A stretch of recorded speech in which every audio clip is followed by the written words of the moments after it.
अस्सलाम वालेकुम नाज़रीन, प्रोग्राम ख़बर और तज़िया के साथ मैं हूं आपका मेज़बान मुज़म्मिल सरवर्दी। मसाइल जितने मर्ज़ी ज़्यादा हों, दुनिया हमें ये बता रही है कि हमारे मसाइल का हल इंतख़ाबात हैं। हम माने या न माने, लेकिन अब तो एशियाई तरक्याती बैंक, IMF सब ही कह रहे हैं कि इंतख़ाबात ही मसाइल का हल हैं। दूसरी तरफ पंजाब में जो हुकूमत के मुशीर हैं कंवर दिलशाद साहब, जो सेक्रेटरी इलेक्शन कमीशन रह चुके हैं, हम उन्हें इलेक्शन कमीशन के माहिर के तौर पर भी जानते हैं। पहली दफ़ा उन्होंने एक तारीख़ दी है 15 से 25 जनवरी तक। मेरे लिए ये अहम इसलिए भी है कि एक तो उनका ताल्लुक़ इलेक्शन कमीशन की वर्किंग को बहुत जानते हैं, हम उन्हें इलेक्शन कमीशन के एक्सपर्ट के तौर पर भी मानते हैं, और इस वक्त वो जो मौजूदा निगरान हुकूमत है इसका हिस्सा भी हैं। तो दो तरफ से विकेट के दो तरफ खेलते हुए उन्होंने 15 से 25 जनवरी की डेट दी है इंतखाबात के लिए। अगर 30 नवंबर तक हल्का बंदियाँ मुकम्मल हों और 54 दिन का शेड्यूल दिया जाए तो ये 24 से 25 जनवरी की डेट बनती है।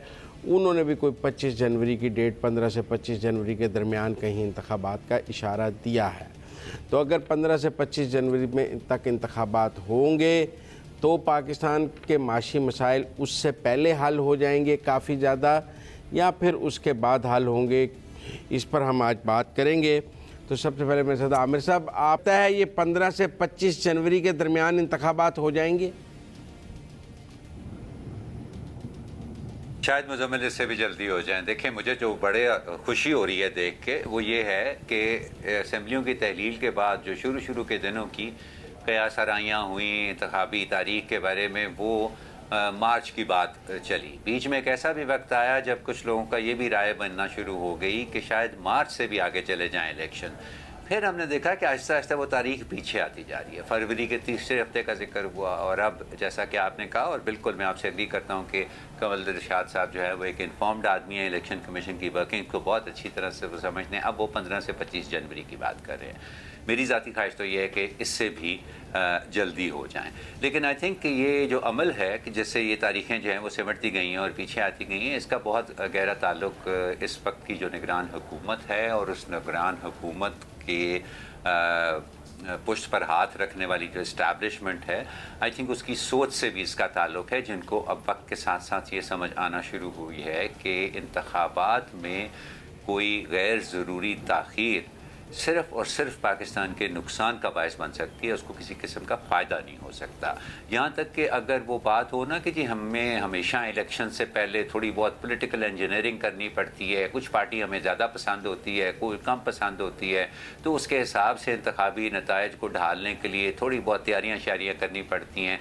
इसलिए ये तो वो होता ही है। मेरे ख्याल में अब उनको ये समझ आना शुरू हो गई है कि वो उनकी मजबूरियाँ अपनी जगह, लेकिन इंतखाबी तारीख जितनी आगे जाएगी उससे मसाइल ही बढ़ेंगे, उसे हल होते नज़र नहीं आए। जिसका मतलब हरगिज़ ये नहीं है मुज़म्मिल के इंतखाबात हो जाएंगे, नई हुकूमत आ जाएगी तो पाकिस्तान के सारे माशी मसाइल जो हैं वो फ़ौरन उनका कोई हल निकल आएगा। वो एक और लंबा अरसा उसके अंदर भी लगेगा, लेकिन उस अमल का जल्दी शुरू होना जो है वो बहुत ज़रूरी है। मेरा ख्याल है कि अब ये समझ जो है ये सबको आहिस्ता आहिस्ता आना शुरू।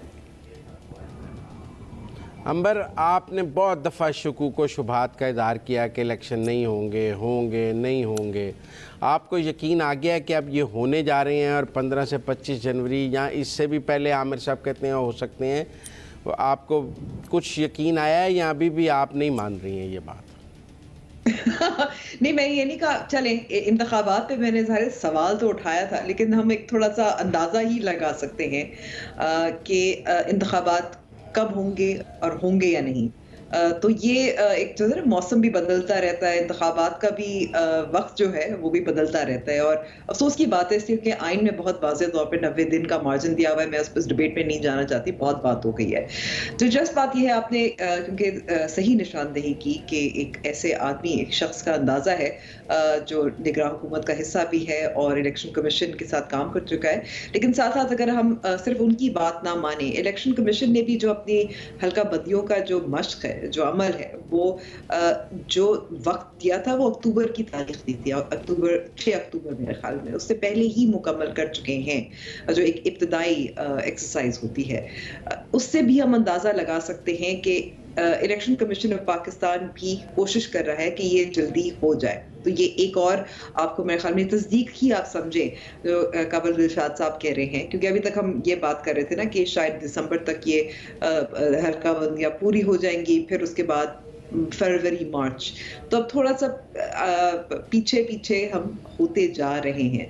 लेकिन मेरे ख्याल में कि उसका जो एक अर्जेंसी है, एक तरफ हम देख रहे थे कि क्या जो सियासी जो चेस बोर्ड है उस पे कहाँ मोहरे जो हैं वो कहाँ फिट आ रहे हैं, क्या हो रहा है, एक वो हमें उसका हमने टेम्परेचर भी लेना होता है, समझना होता है कि वो कहाँ पहुंचे हैं, कहाँ तक पहुंचे।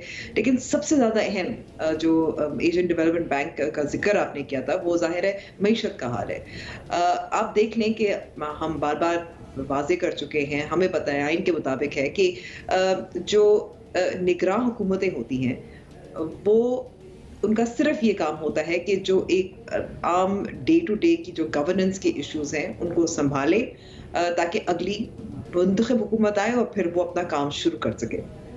बहुत बड़े बड़े रिफॉर्म्स नहीं कर सकते और कानून साजी नहीं कर सकते, बहुत सारी मजबूरियां हैं। और ये जो इस्लाहात का अमल है ज़ाहिर तवील भी है, उसमें आपको शायद कानून साजी भी करनी पड़ी, और फिर ज़ाहिर एक पॉलिटिकल मैंडेट होता है, पॉलिटिकल बाय-इन भी होता है जो वो भी ज़रूरी होता है। तो अगर निगरान हुकूमत को नहीं पता और या कम दुरानिये के लिए वो आए, वो ज़ाहिर है फिर तो नहीं कर सकेंगे। तो ये जो इकॉनमी है, ये अर्जेंसी की जो घंटी है, मेरे ख्याल में कि सबसे ज्यादा वही बज रही है, क्योंकि जो आपके सियासी बिसात है वो अभी तक सही सेटल नहीं हुई मेरी नज़र में। बहुत से लोग चाह रहे थे कि शायद इमरान खान साहब या पाकिस्तान तहरीक इंसाफ को माइनस कर ले, वो 100% तो नहीं हो सका। या जो दीगर जो नई जमातें बनी हैं, जिसमें एक ज़ाहिर अलीम खान की है, दूसरी तरफ परवेज़ खटक की है, वहाँ कुछ जो बचे कुचे लोग हैं जो इलेक्टेबल्स हैं या जो पीटीआई के लोग हैं जो अलहदा हो गए थे, वो शामिल हो जाएं। वो भी मुकम्मल तौर पर प्रोजेक्ट कंप्लीट नहीं हुआ। तो सियासत में तो मेरे ख्याल में कि वो शायद बिसात पूरी नहीं हुई है, लेकिन मईशत की अर्जेंसी है। अब आप देखें अब भी परेशानी क्या है। एशियन डेवलपमेंट बैंक ये कह रहा है कि आपको 2024 तक आपकी जो ग्रोथ रेट है वो लो भी रहेगी, आपको इस्लाहात भी करने पड़ेंगे और मुश्किलात भी होंगी। और अब देखने की ज़ाहिर ये बात है कि अब इंतखाबात वाकई जो कंवर साहब कह रहे हैं वो आखिरी मेरे ख्याल में हर्फ है, या अभी भी चांस है कि जैसे आमिर साहब कह रहे हैं कि इंतखाबात थोड़े जल्दी हो जाए। देखिए अंबर, मैं आपसे बिल्कुल मुत्तफिक नहीं। पहली बात तो ये है कि मैं ये समझता हूँ कि मौजूदा जो निगरान हुकूमत है ये इकॉनमी में पॉलिटिकल गवर्नमेंट से ज़्यादा बेहतर काम कर रही है।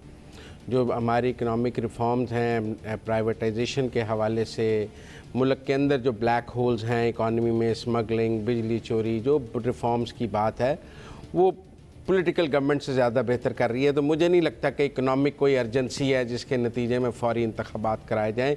अगर इकनॉमिक रिफॉर्म्स की बात के तहत चलना है तो फिर this is the best government जिसके ऊपर कोई पॉलिटिकल प्रेशर नहीं है और वो सारी रिफॉर्म्स कर सकती है बग़ैर किसी अवामी दबाव के।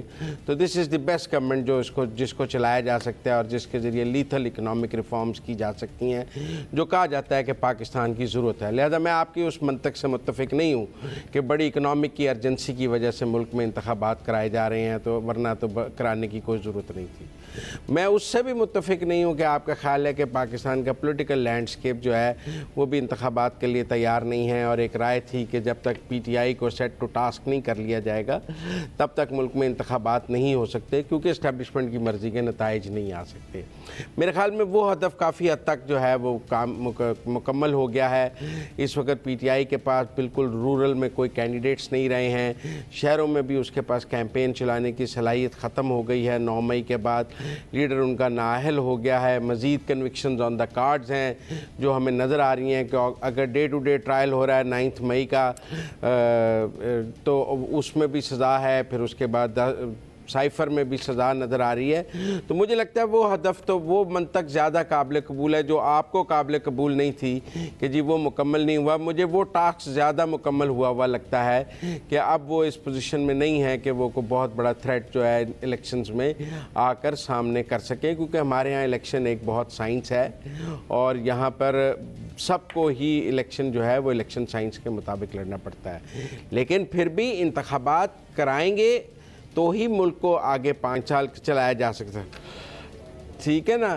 तो अंबर, मैं तो आपकी दोनों मंतक से बिल्कुल मुत्तफिक नहीं हूँ। दोनों को मैं समझता हूँ इनमें वजन नहीं था। क्यों? अच्छा चलिए, मैं आपसे इस पे हम मजीद बात करते हैं। जहां तक आपने कहा कि हाँ, पहले अंबर को कहने दो। ठीक है, नहीं, पहले अंबर आप बात कर लो। हाँ, चले ठीक है। सबसे पहले तो मैं शुरू करती हूँ। मुझे बताएं कि एक निगरान हुकूमत की जो आप परफॉर्मेंस की बात कर रहे हैं, आपको कहाँ ऐसा लग रहा है कि उनकी परफॉर्मेंस बेहतर है? क्योंकि उन्होंने कुछ छापे मारे हैं। क्या बिजली की कीमतों में कमी आ रही है? नहीं आ रही। क्या पेट्रोल की कीमतों में कमी आ रही है? वो ज़ाहिर नहीं आ सकती। क्या आप प्राइवेटाइजेशन की बात करते हैं, क्या हो गया ये काम? आगे भी तो फिर आपको उसके लिए भी तो कुछ कानून साजी भी करनी पड़ेगी। आपको मालूम है कि 2015 में जो पाकिस्तान मुस्लिम नवाज ने कोशिश की थी कि पीआईए को प्राइवेटाइज किया जाए, तो उस वक्त भी वो असेंबली में बैठ के कर रहे थे और कितनी रेजिस्टेंस आ रही थी। तो ठीक है, वो लोगों को मनवा लेंगे, प्राइवेटाइज करने का अमल शुरू कर सकेंगे, लेकिन मुकम्मल तो एक सियासी हुकूमत नहीं करना है ना। उसमें भी कुछ कानून साजी की जरूरत होती है। तो ये आपको जो इस वक्त इकोनॉमिक परफॉर्मेंस लग रही है, जो कारकर्दगी बज़ाहिर नजर आ रही है, वो सिर्फ बज़ाहिर ही अच्छी है, इसलिए क्योंकि एक हाइप क्रिएट हुआ हुआ है। इसका ये नहीं मतलब कि वो तमाम जो मुश्किल फैसले हैं वो पूरे कर सकते हैं। आपने एक बात दुरुस्त की थी, जाहिर है उनके पास सियासी कैपिटल नहीं है, they don't have to worry about losing that political capital, वो ठीक है, लेकिन उनके हाथ भी बंधे हुए हैं और बहुत पहलुओं में बंधे हुए हैं। आपको ये जो मुश्किल काम है मैशत का, इसमें कई साल आपको मौका दें, फिर हमें ब्रेक लेनी है। अगला टॉपिक इसी से मिलता जुलता है, उसमें जवाब दे दूंगा मैं आपको। जी आमिर साहब, एक काउंटर देना चाह रही थी, सियासत पे भी काउंटर देना चाह रही थी। राइट, दे दें राइट। मुजम्मिल बहन, यह बड़ा यादगार प्रोग्राम। आज बड़ा यादगार प्रोग्राम है मेरे लिए, बिकॉज मुझे आपकी दोनों बातों से ना सिर्फ इख्तलाफ है बल्कि शदीद इख्तलाफ है। देखिए, ये जो एक सोच है हमारे मुल्क के अंदर के निगरान हुकूमत, क्योंकि उसकी कोई पॉलिटिकल मजबूरियाँ नहीं होती हैं, इसलिए वो जो है वो सख्त फैसले उसके लिए करना निस्बतन आसान होता है। ये बिल्कुल कतई तौर पर गलत बात है, ऐसा हरगिज़ नहीं होता। पाकिस्तान को जिस तरह के फंडामेंटल रिफॉर्म्स और रीस्ट्रक्चरिंग की ज़रूरत है, वो पॉलिटिकल बाय इन के बगैर हो ही नहीं सकता। अगर आप दुकानदारों पर टैक्स लगाना चाहते हैं, उसके लिए पॉलिटिकल बाय इन दुकानदारों का आपको क्रिएट करना पड़ेगा, जो कि एक पॉलिटिकल गवर्नमेंट का लॉन्ग टर्म काम है। वो एक शॉर्ट टर्म के अंदर एक निगरान हुकूमत कर नहीं सकती। ज़राई इस्लाहात की आप बात करते हैं, वो एक पॉलिटिकल गवर्नमेंट के बगैर हो ही नहीं सकता, क्योंकि ये एक बहुत लंबे अरसे पर होने वाला काम है। इसलिए मैं तो इस सोच से ही मुझे इख्तलाफ है कि निगरान हुकूमतें या छोटी मुद्दत के लिए आने वाली हुकूमतें जो हैं वो लॉन्ग टर्म पॉलिटिकल गवर्नमेंट्स की निस्बत में ज़्यादा सख्त फैसले कर सकती हैं। दूसरी बात आपने की कि पीटीआई का आमिर साहब, मुझे तो जहाँ तक मेरा तजुर्बा है, नहीं मुजम्मिल, वो दूसरी बात का भी मुझे आप जवाब देने दें। फिर मेरा ख्याल है अगर आपका दिल करे, आप लॉर्ड एंड मास्टर हैं, आप अगले सेगमेंट में भी हम यही गुफ्तगू जारी रख सकते हैं। ये जो आपने कहा ना कि पीटीआई का लगता है कि बंदोबस्त हो गया है, देखिए जहाँ तक मेरा तजुर्बा है ना, वो मेरा तजुर्बा है कि आप कभी भी किसी सियासी रहनुमा को नज़रबंद करके, उसको जलावतन करके, उसकी पार्टियों को तोड़ के उनमें से नई पार्टियां बना के, जैसे नवाज लीग में से काफ लीग निकली थी, ऐसे किसी हरबे से आप किसी भी मकबूल सियासी रहनुमा का पॉलिटिकल करियर ख़त्म नहीं कर सकते। एक ही तरीका होता है, जैसे पीपल्स पार्टी के साथ होते देखा है हमने कि पंजाब में उनकी सियासत ख़त्म हो गई है। क्यों? इसलिए नहीं कि उनकी पंजाबी क़यादत को जेल में भेज दिया गया है, जलावतन कर दिया गया है, इसलिए कि पंजाब में उनको वोट मिलना बंद हो गया हुआ है। तो अभी मेरे ख्याल में ये कहना कि पीटीआई का बंदोबस्त हो गया हुआ है या वो उसके बारे में जो उसकी मैनेजमेंट करना चाहती थी, इस्टेब्लिशमेंट उसने कर ली हुई है, वो थोड़ा कबल अज़ वक्त होगा। Over to you my friend, whatever you want to say now. चलें, अब चूँकि मुझे कान में कहा जा रहा है 30 सेकंड्स हैं, तो ये ज़रा ब्रेक के बाद इस पर रख लेते हैं, क्योंकि ना मैं आपसे मुत्तफ़िक हूँ ना अंबर से मुत्तफ़िक हूँ। आप दोनों जो बातें कर रहे हैं मुझे लगता है उनका हकीकत से कोई ताल्लुक़ नहीं है। लिहाजा ब्रेक के बाद, चूँकि वो डॉलर शॉलर पर भी बात करनी है अगले टॉपिक में, तो सब मिल के ही बात हो जाएगी आपसे।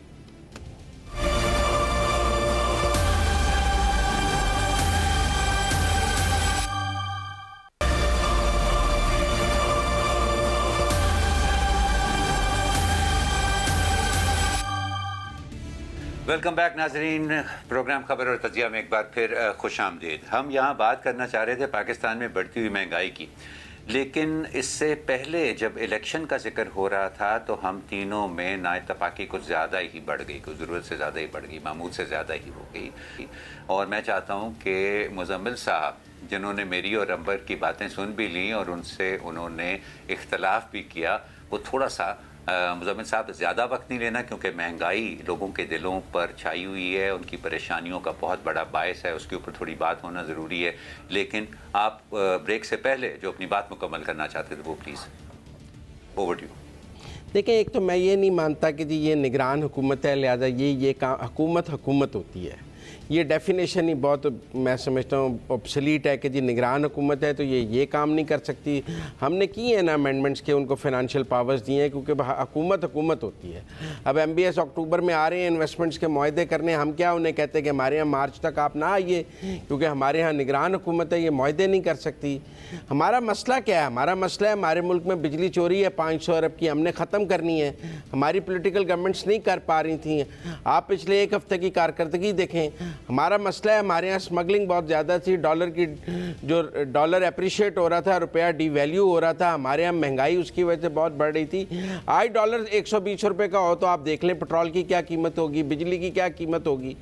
तो ये सब काम अगर ये हुकूमत कर रही है, और पिछले 15 दिन की कारकर्दगी आपके सामने है कि कहाँ से रुपया जो है ऊपर खड़ा हो रहा है, डॉलर नीचे आ रहा है, स्टॉक एक्सचेंज ऊपर जा रही है, उसके अलावा स्मगलिंग बंद हुई है, मनी चेंजर बंद हुए हैं, हुंडी का कारोबार बंद हो रहा है, लोगों के घरों में छापे मार के उन्होंने एक निजी बैंक पकड़ा है, अरबों रुपए बरामद किए जा रहे हैं, और आप कह रहे हैं कि ये कोई काम ही नहीं है इस मुल्क में करने के लिए। तो फिर क्या हमने एड पे जिंदा रहना है कि IMF के पैसे आ जाएंगे तो हम हुकूमत चला लेंगे?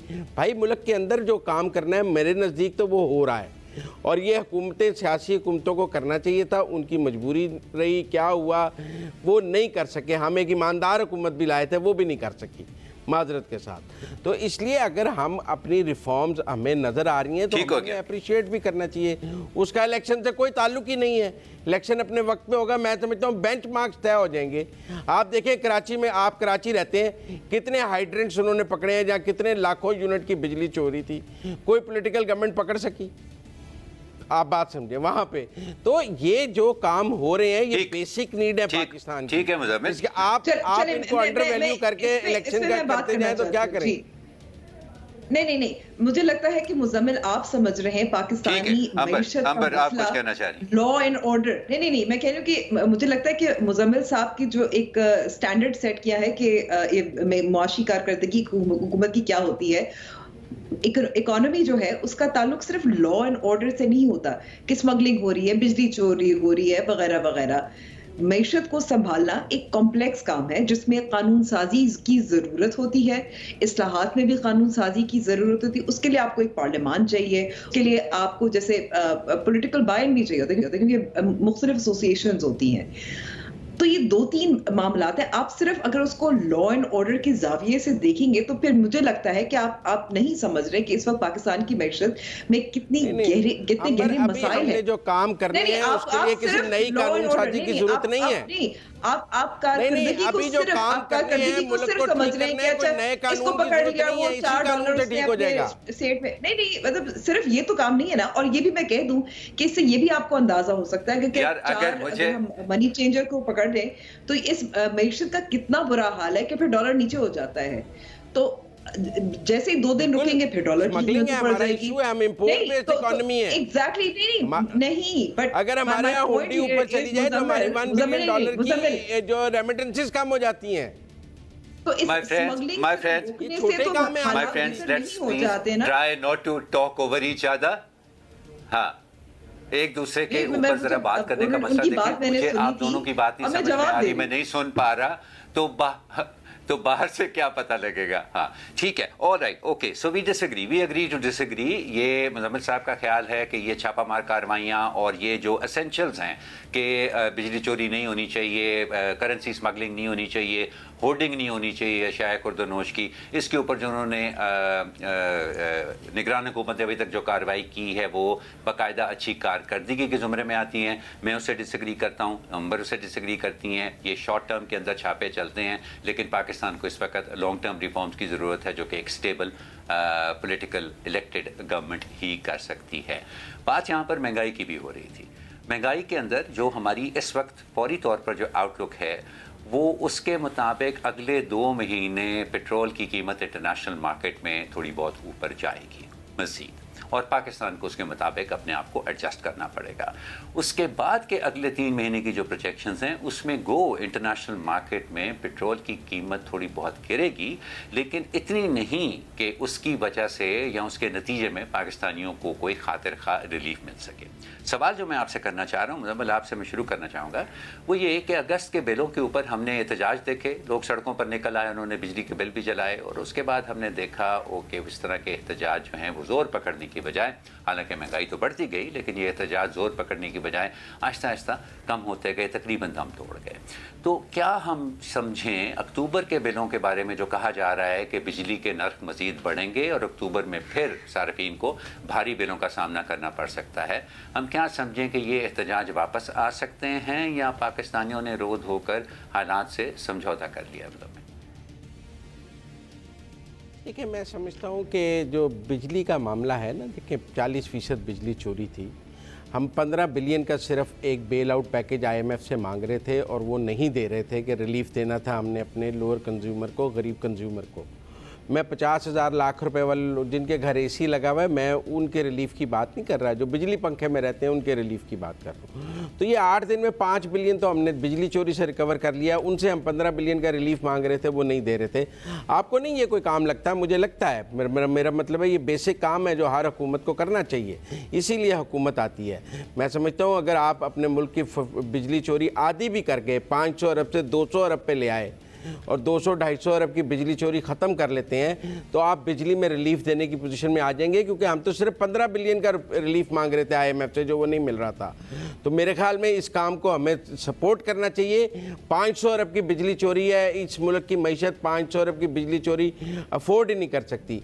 इस मुल्क में पेट्रोल महंगा इसलिए है कि डॉलर महंगा है। अगर आज पूरी दुनिया में $1 के लीटर की पेट्रोल की बात हो रही है, $1.20 पर लीटर की बात हो रही है, आप अपना डॉलर 400 पे ले जाएं तो 500 रुपये लीटर पेट्रोल हो जाएगा, डॉलर 250 पे ले आए तो $350 रुपये लीटर हो जाएगा, डॉलर 200 पे ले आए $225 रुपये लीटर हो जाएगा। कोई रॉकेट साइंस नहीं है। आपने अपनी करेंसी मैनेज करनी है अगर आपने चीज़ों की कीमतें नीचे लानी है। आपको लगता होगा ये बड़ा फजूल काम है जो किया जा रहा है, और ये नहीं किया जाना। मेरे ख्याल में आप पेट्रोल की कीमत नीचे ला ही नहीं सकते जब तक आप इस मुल्क की करेंसी को मैनेज नहीं करेंगे। यहाँ लोगों ने लाखों डॉलर घरों में रखे हुए हैं, आप कह रहे हैं मिनिस्ट्री दे दें, लोगों को रखा रहने दें, छापे ना मारें। ये तो बड़ा फजूल काम है। मैं समझता हूँ ये बुनियादी काम है इस मुल्क में चोरी रोकना। जब तक चोरी नहीं रुकेगी कोई इस्लाहत हो ही नहीं सकती। ठीक है बिल्कुल मुजम्मिल। तो डॉलर 250 पे आया तो पेट्रोल सस्ता, 500 पे गया तो पेट्रोल महंगा। क्या इतना आसान है अंबर इस पेट्रोल की प्राइस डॉलर के अंदर without taking into account long term? जी बिल्कुल मुजम्मिल, मैं मानता हूँ इस बात को। मैं अंबर से ये जानना चाह रहा हूँ कि मौजूदा हालात के अंदर क्या इतना आसान है डॉलर को 250 पे लाना, या इतना आसान है उसको 400 तक जाने से रोकना without long term reforms, without the facility of long? अब देखिए, जाहिर है आमिर साहब, अब मेरा जाहिर है मौक़िफ़ तो बिल्कुल मुख्तलिफ है मुज़म्मिल से, मगर मैं माहिर मेशत भी नहीं हूँ। लेकिन जिन लोगों से बात होती है और जो मैं पढ़ती हूँ, उससे यही समझ में आता है कि आपको अगर डॉलर की जो कीमत है वो नीचे करनी है, उसमें जाहिर है लॉन्ग टर्म में क्या क्या शामिल है, ये बुनियादी चीज़ें हैं।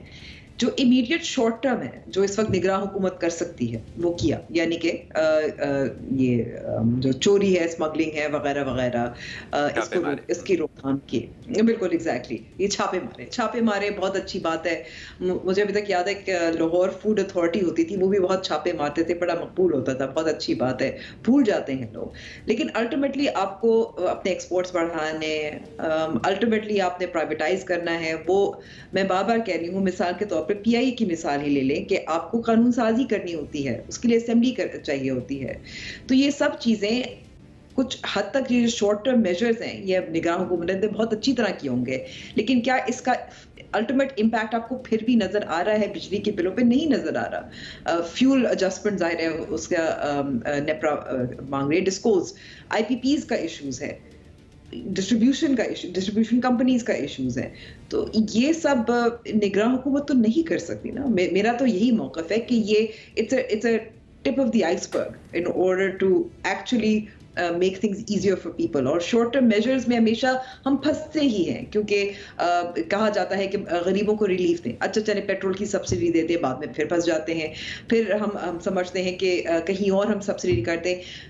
एक और काम जो एक सियासी हुकूमत कर सकती है, जो निगाह हुकूमत नहीं कर सकती, और उसके लिए भी ज़ाहिर सोच विचार की ज़रूरत होती है, पैसे निकालने की ज़रूरत होती है। सिर्फ इन्वेस्टमेंट की बात नहीं है ये। एक और मामला होता है कि आपने अगर मिसाल के तौर पर बेनज़ीर इनकम सपोर्ट प्रोग्राम है, उसको कैसे एक्सपैंड कर सकते हैं, उसका क्या कर सकते हैं। तो बहुत सारे ऐसे मामला होते हैं कि एक अमल से, शॉर्ट टर्म मेजर से तो सब कुछ ठीक नहीं हो जाएगा, वक्ती तौर पे होगा। और वक्ती तौर पे भी आप देखें बिजली के बिलों के पर इम्पैक्ट तो नहीं हुआ ना। 15 दिन में तो नहीं होगा ना। हम मुज़म्मिल साहब की 15 दिन नहीं, आपने तो कहा था, नहीं मुज़म्मिल, आपने तो कहा था कि बस 1-2 महीने में काम हो जाएगा। मेरा तो यही मौका रहा है कि ये इम्पैक्ट नहीं होगा। मुज़म्मिल साहब, आप होगा। मेरा मुज़म्मिल साहब की इजाज़त से मैं इसको इस तरह से जी, मैं मुज़म्मिल साहब की इजाज़त से सिर्फ ये कहना चाहूँगा ब्रेक पे जाने से पहले कि बहुत अच्छा काम कर रही है निगरान हुकूमत, छापों की हद तक बड़ा बेहतरीन काम कर रही है, लेकिन ये कोई लॉन्ग टर्म मसाइल का हल नहीं है। अब हम ब्रेक पर चलते हैं, थोड़ी देर बाद दोबारा मिलेंगे।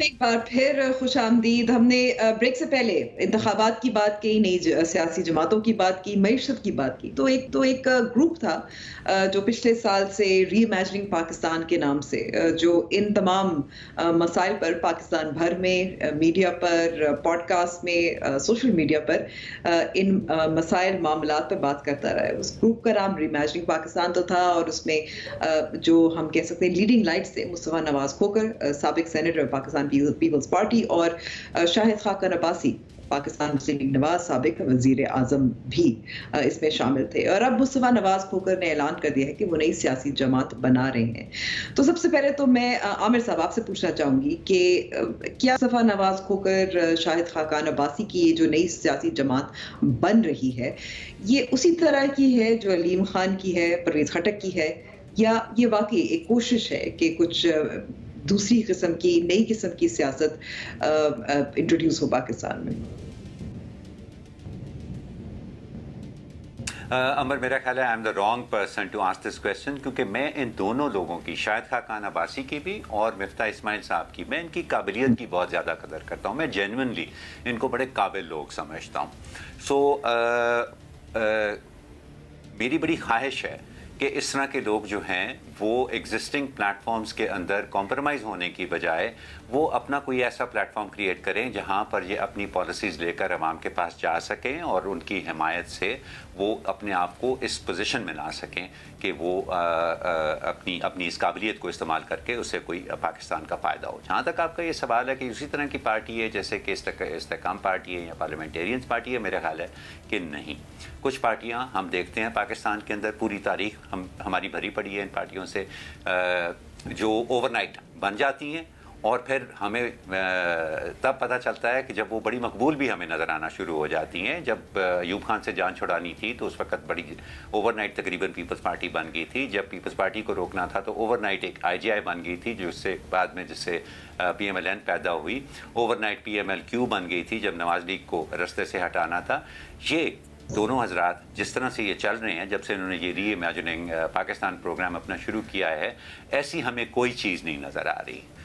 ये तो मुझे मुमकिन नहीं नज़र आ रहा कि अगले इंतखाबात में इनकी सियासी पार्टी कोई प्लेयर होगी, लेकिन ये पार्टी अगर बनाएंगे तो मेरा ख्याल है इन दोनों के अंदर इतनी काबिलियत है कि over a period of time, may be इस इलेक्शन में नहीं तो उससे अगले इलेक्शन में, वो एक मजबूत सियासी ताकत के तौर पर सामने आ सकती है और उभर सकती है। ठीक है, मेरे से इख्तिलाफ है। जी नहीं, मैं एक्चुअली दूसरा सवाल पूछना चाह रही हूँ मुज़म्मिल आपसे। हमने देखा है कि जो सियासी रहनुमा अपनी पार्टी को छोड़कर या तो इंडिपेंडेंट के तौर पे खड़े होते हैं, ख़ास तौर पर कि वो बड़ी मेन स्ट्रीम पार्टी से मुंसलिक रहे हों। सब नहीं, चौधरी निसार एक मिसाल है, एक हालिया तारीख में अब देखी जाए। या हम कह सकते हैं, तो आपको लगता है कि इनकी they will lose their constituency, अपना हल्के के वोट उनको नहीं मिलेंगे क्योंकि नई सियासी जमात बना रहे हैं, अपनी जमात से अलहदा हो गए हैं, या आपको लगता है कि लोगों को फर्क नहीं पड़ेगा? शायद वो कहें कि नई पार्टी है, इनको भी देना चाहिए। मुझे लगता है इनको वोट नहीं मिलेंगे। ये मुस्तफ़ा नवाज़ खोखर भी आज़ाद इलेक्शन लड़ना चाह रहे हैं, और आपने चौधरी निसार का नाम लिया, वो चौधरी निसार के मुकाबले पे ही आज़ाद इलेक्शन लड़ना चाह रहे हैं। चौधरी निसार भी आज़ाद लड़ना चाह रहे हैं उस हल्के में, तो ये दोनों आज़ाद होंगे। और एक पीटीआई के वो जो, तो इसलिए मुझे नहीं लगता कि अभी इनकी फौरी कोई सियासी जमात का, ये कोई थिंक टैंक बना सकते हैं, कोई प्रेशर ग्रुप बना सकते हैं। अब ये ज़रूरी नहीं कि सब सियासी जमात ही बनाकर कामयाब हो। जमहूरियत में और भी कई रास्ते हैं अपनी बात कहने के, जिनमें आप बहुत अच्छा थिंक टैंक बना सकते हैं, आप बहुत अच्छा एक ग्रुप बना सकते हैं जिसकी बात में बहुत वज़न हो, जिसमें बहुत पढ़े लिखे लोग शामिल हों और उसकी बात को हर हुकूमत सुने। और ये जो हर बार हम समझते हैं कि मसले का हल यही है कि मैं जाके चाहे शेख रशीद हूँ, एक सीट की पार्टी बना लूँ, 2 सीट की पार्टियाँ बना लूँ, छोटी छोटी पार्टियाँ बना लें, छोटी छोटी पार्टियाँ बना लें, मैं अपने निशान पर लड़ लूँ, इसकी भी कोई जमहूरियत में इतनी ज़्यादा पजीराई नहीं है। मेरे ख़्याल में उन्हें अच्छा थिंक टैंक बनाने की ज़रूरत है जहां पॉलिसी पे और इन चीज़ों पर काम हो। जो वो री इमेजिनिंग का काम कर रहे थे वो ज़्यादा बेहतर काम था, और वो सारी सियासी जमातों को काबिल कबूल भी हो सकता था कि वो वहाँ से जो बात करते हैं। अच्छा, मैं आपसे एक और सवाल मुज़म्मिल जी, एक और सवाल यहाँ पूछना चाहूंगी। आपको लगता है कि जो ये काम करना चाह रहे हैं, जिन पार्टीज में वो शामिल थे उसमें रहकर वो बेहतर कर सकते थे, या उनके पास और कोई चारा नहीं था? अब आप मिफ्ता को देख लें, जिस तरह से इसाक डार के साथ लड़ाई हो गई, मुस्तफ़ा ने काफ़ी डिसएग्री किया था पार्टी चेयरमैन के साथ और उनकी पॉलिसीज़ के साथ। शाहिद खाकान अब्बासी साहब भी मरियम नवाज साहिबा की जो प्रमोशन है उसकी वजह से नाला थे। क्या उनको कॉम्प्रोमाइज़ करना चाहिए था या ये बेहतर है? देखिए, इस दोनों तरफ दलाइल है। मैं मुस्तफ़ा नवाज़ खोखर साहब कोई ग्रास रूट लेवल से तो ऊपर नहीं आए, एक बहुत मालदार ख़ानदान से उनका ताल्लुक़ है, इसी बुनियाद पर सेनेटर बने और आज बिलावल साहब के करीब आए। शाहिद खाकान अब्बासी साहब के भी वालिद साहब की दौलत और पाकिस्तान के अमीर तरीन लोगों में उनका शुमार होता है। तो ये कोई लोग ऐसे तो नहीं है जो आम लोग हैं पाकिस्तान के और हम कहें कि इन्होंने सियासत में अपना नाम कोई अपने बलबूते पर पैदा किया है। ख़ानदानी सियासत के चश्मो चराग हैं ये दोनों भी। मिफ्ता इस्माइल की आप ज़रूर बात कर सकते हैं कि पढ़ा लिखा इंसान है, वो ईगो में चला गया, उसको पेट्रोलियम की मिनिस्ट्री ऑफ़र हो रही थी, उन्होंने नहीं ली PMLN से, और अब वो कहते हैं मेरे रास्ते जुदा हो गए हैं। इंटेलेक्चुअली वो इनसे ज़्यादा स्ट्रॉन्ग हैं, लेकिन मैं मुस्तफ़ा नवाज़ और शाहिद खाकान को तो पाकिस्तान की मरूसी सियासत का ही अलंबरदार समझता हूँ। देखने की बात है, शाहिद खाकान अपने बेटे को आगे इलेक्शन लड़ाते हैं, मुस्तफ़ा नवाज़ भी इलेक्शन लड़ना चाह रहे हैं, तो इसलिए ये कोई अपने मेरिट पे तो आगे आए हुए लोग नहीं थे कि मैं आपसे बात करूं कि ये बड़े मेरिट पे आगे आए थे। तो इन्होंने बड़ी असूल पसंदी की बात की है। ठीक है, आमिर साहब आप क्या समझते हैं? मजबूरी? हाँ, बिल्कुल 1 मिनट है मेरे पास, उसके बाद हमने प्रोग्राम क्लोज करना है। Alright, 2 things. पहली बात तो ये जी कि देखिए मरूसी सियासत जो है ना, वो मैं उसको मरूसी सियासत समझता हूँ कि अगर वालिद साहब या वालिदा जो हैं आपकी सियासत में हैं, उन्होंने कई साल सियासत की है, बच्चे बाहर चले गए हैं पढ़ने के लिए, वो वापस आते हैं और पार्टी के अंदर एक बहुत अहम ओहदा उनको दिया जाता है, बावजूद उसके कि उनका 0 तजर्बा होता है, उसको तो मैं कहूँगा कि मरूसी सियासत है वो सारा। लेकिन जिन लोगों ने अपने वालिदैन की सियासत के साथ हर वक्त उनका हाथ भी बटाया, उसमें शामिल रहे हों, एक ऐसे घर में पले बड़े हों जहाँ पे हर वक्त सियासती ओढ़ी बिछाई जाती है, सियासत ही खाई पी जाती है सारी, सो वो अगर सियासत में आते हैं तो पहली बात तो यह है कि मैं उनको नौसी सियासत नहीं समझता। दूसरी चीज़ ये है कि पाकिस्तान को री इमेजिन करना एक पॉलिटिकल काम है जो कि एक पॉलिटिकल प्लेटफॉर्म के बगैर नामुमकिन है। और हमें ये नहीं भूलना चाहिए कि इमरान खान की कैरियर का आगाज़ जो है वो भी एक तांगा पार्टी की तरह ही शुरू हुआ था। 2002 के अंदर उनको सिर्फ एक सीट मिली थी, वो सिर्फ अपनी सीट जीतते थे, और उसके बाद वो वक्त देख लें और आज का वक्त देख लें। तो ये कोई ज़रूरी नहीं है कि क्योंकि इस वक्त वो सिर्फ 2-3 लोग हैं तो हम कह दें कि नहीं ये तो छोटी सी सियासी पार्टी बना देंगे। अगर इस वक्त पाकिस्तान के हालात ऐसे हैं कि अगर उन्होंने सही कदम उठाए, सही तरह से अच्छी तरह से लोगों को अपने सही वाले लोगों को अपने साथ में लाया, तो मैं समझता हूँ कि बिल्कुल गुंजाइश है एक और बड़ी सियासी पार्टी की इस मुल्क के अंदर, क्योंकि हमारी मौजूदा सियासी पार्टियाँ जो हैं वो वोटर्स की इमेजिनेशन के ऊपर अपना कंट्रोल रफ्ता रफ्ता खो रही हैं। ठीक है, बहुत बहुत शुक्रिया आमिर करना चाहता हूं अंबर, इसमें एक लाइन ऐड करना चाहता हूं। एक जुमला सिर्फ एक जुमला वो मैं ये ऐड करना चाहता हूं कि 2002 में इमरान खान के पास एक सीट थी, फिर उन्हें जनरल पाशा मिल गए, इन्हें भी कोई मिल गया तो ठीक है। ठीक है, तो फैसला आप ही करें। प्रोग्राम में ज़ाहिरा में जो हम फीडबैक दिए, कमेंट्स करें कि सियासी जमात में रहकर आप इस्लाहात कर सकते हैं, अपने सॉल्यूशंस दे सकते हैं, पाकिस्तान को रीइमेजिन कर सकते हैं, या एक नई छोटी जमात जिसको शायद वोट ना मिले उसको बनाकर आप पाकिस्तान को की बेहतरी के लिए कंट्रीब्यूट कर सकते हैं। फैसला आपका है, आप बताना अपने कमेंट्स में। प्रोग्राम का वक्त खत्म हुआ है। खुदा हाफिज।